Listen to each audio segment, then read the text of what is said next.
Hey, it's Dr. Kat Huden here to go over how to administer a subcutaneous injection. So first thing we want to do is make sure that you have all of your supplies. So first things up, your sharps container, the medication that you're injecting, your syringe with your needle, and alcohol swab. Once you have all of your supplies ready to go, time to get going on your injection. So you'll take your vial of medication out of the box. Keep the box because that's where your prescription information is. So if you forget what your dose is, that's what you're going to go back and reference.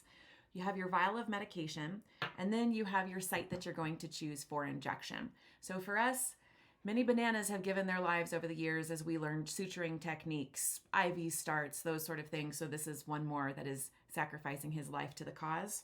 We'll start with our alcohol swab, clean the area where you're going to inject. Usually that's going to be on either side of the belly button. And then you're going to look at the very top of your vial of medication. You see how it has that little target in there? That's the area where we're going to aim. So you're going to clean that really well, and then you're ready. So let's take a look at our syringe. It starts out with these caps on the end to protect it. So we'll pull this cap off first. There's your plunger. We'll pull this cap off second. That's your needle. So the first thing that we're going to do is we're actually going to draw up air to the level of your dose. So let's say that we're going for a dose of 20 units. So that 20 units is then lined up with that part of the black plunger.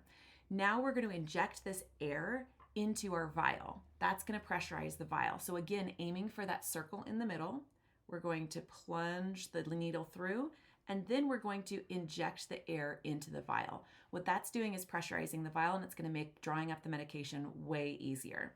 And so then I'm going to draw back down to my 20 units that was my dose. I'm waiting for the medication to fill, which it does very easily, and then we're ready to inject.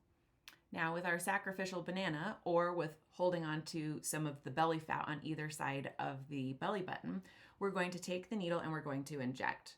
So just going straight in like so, and then injecting the medication, and that's it, you're done.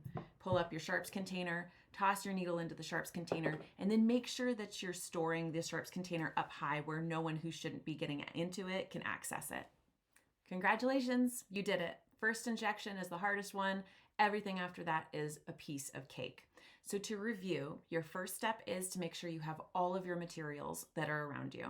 Second step, identify your site that you're going to inject. Then you're going to clean the area and you're going to clean the vial.